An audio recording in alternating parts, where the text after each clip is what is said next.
Hello and welcome to Scream Stream. My name is James Gass, and every week I scour the streaming services to bring you the best and the worst of online digital horror. And this week I have a German film titled German Angst, and this is an anthology film from 2015. It currently has a 5.4 on IMDb. This is a project put together by three filmmakers, three of Germany's most shocking directors, is what they say in the trailer. The directors are Jorg, Buttgereit, Michal Kosakowski, and Andreas Marcshall. And Buttgereit, Jesus Christ, I'm so sorry. You might recognize him from the films Necromantic 1 and 2.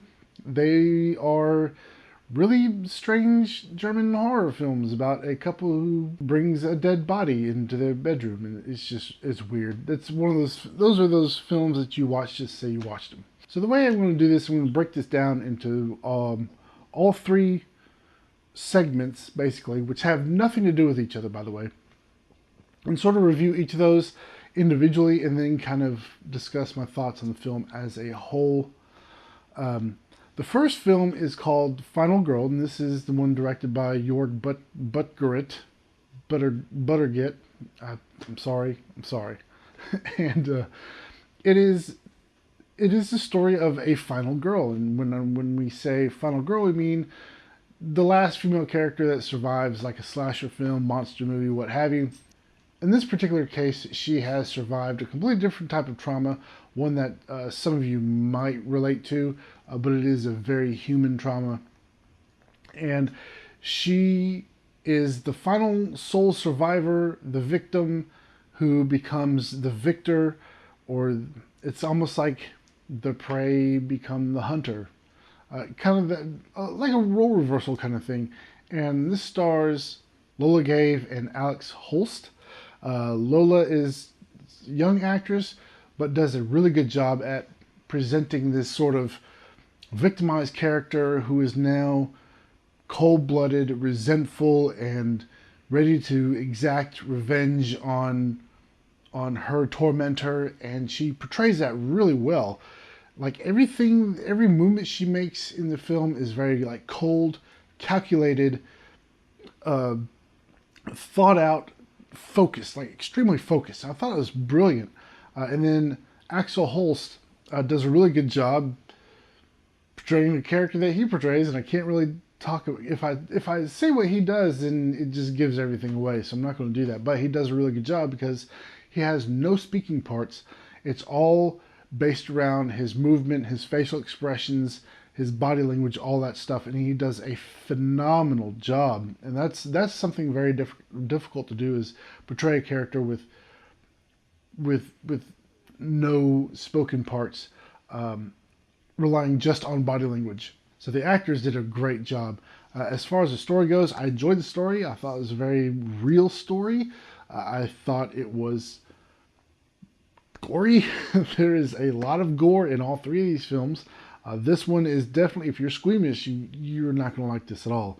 If you are offended by full frontal nudity, both male and female, you're not going to like this film at all. If you're not a fan of gore, you're not going to like it, because in this first film there is hardcore gore, and if you've seen Necromantic, you kind of know what to expect. But I don't think it was like unnecessary. I thought it was used in a way that made sense for the story, and I really like this one. I also like the way Jorg used a 8mm or a Super 8 camera to record sort of like the flashbacks. I thought that was brilliant. I like the way he did that and worked that into the film, into the narrative as well. In the second story, Make a Wish, that was directed by Michal Kosakowski. And this is about two deaf people, or a deaf couple, and they go urban exploring. And Nathan Harris starts to tell his girlfriend this story about his great-grandmother, I believe, which worked well. Especially, it was a story about Nazis invading Poland.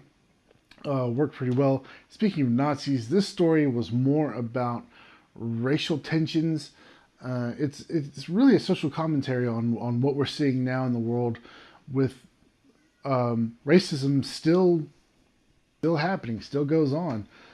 As much as people like to ignore it, it does happen, and this film forces you to look at that. And I think that's where a lot of the negative reviews came from, was they said this film was racist. And it really isn't. It's just a social commentary, which most every horror film is, a social commentary on things that are happening in our society. This one happens to be about race, because this couple is Polish, and while they're exploring this abandoned building, a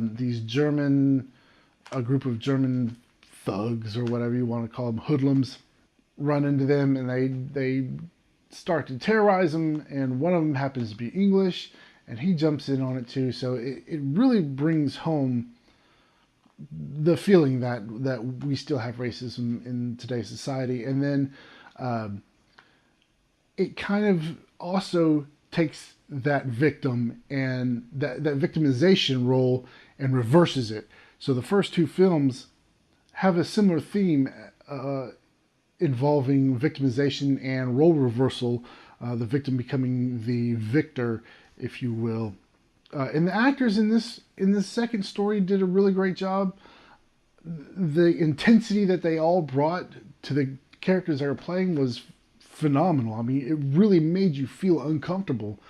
The only thing that annoyed me was the girl in this story just kept screaming and yelling, and that was annoying, and it drove me up a wall. It reminded me of what's her face from The Evil Dead, who kept laughing. Oh my God, I just wanted to put duct tape on her mouth. I'm sorry. But it was annoying. That whole laughing just drove me insane. And in this story, the girl screaming is like, please stop screaming. You don't have to scream. So that was a little annoying.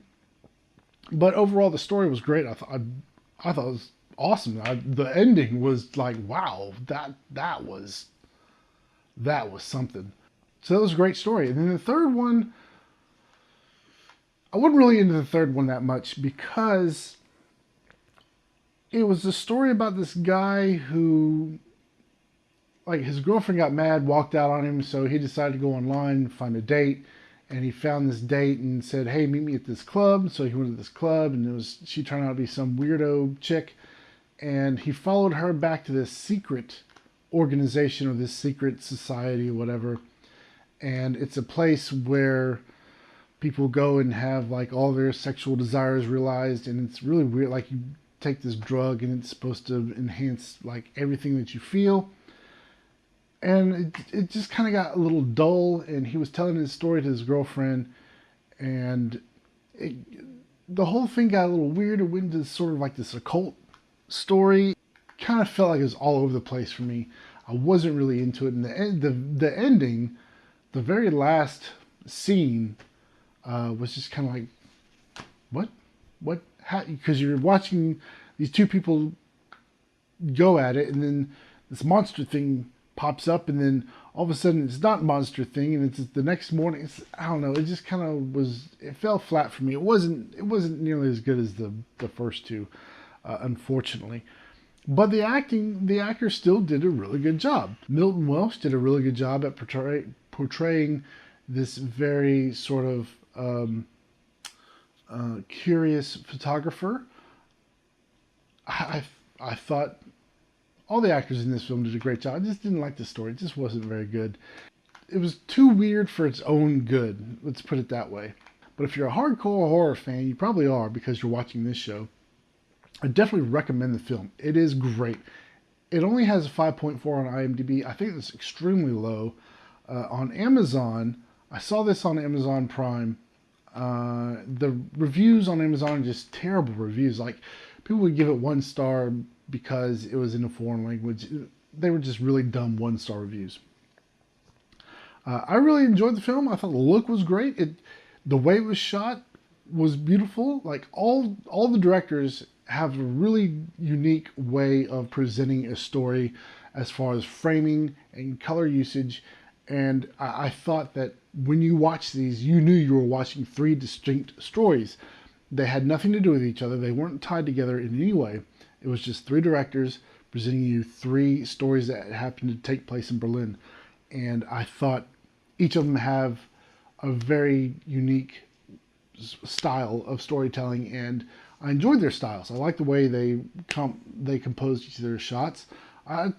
Overall, it's a good film. If I have to rate it, I would give it like a 3.75 out of 5. So that is German Angst.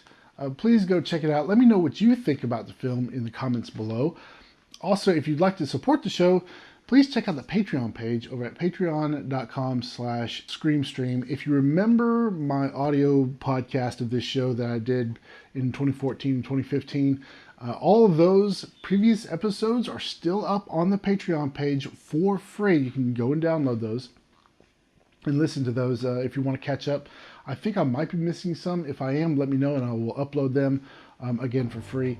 If you want the new episodes of this video series in podcast format, if you contribute $1 a month, you will get a secret RSS link in your email, and you can plug that into any podcatcher app you have, whether it's the iTunes podcast app, Pocket Casts, Stitcher. Just plug that RSS feed in there and you will be able to listen to this show in an audio format.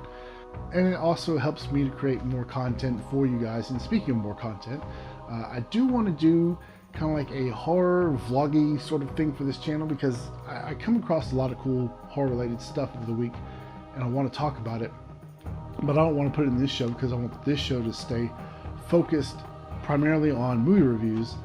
And but I do want to talk about some of this cool stuff that I find over the week, news and other things. So I think I am going to do like a horror vlog for the channel. I don't know what to call it. If you have any suggestions for a title, let me know in the comments below. Follow me on Twitter at @scream_stream. Subscribe to the YouTube channel, like the video, share it out. Please do so.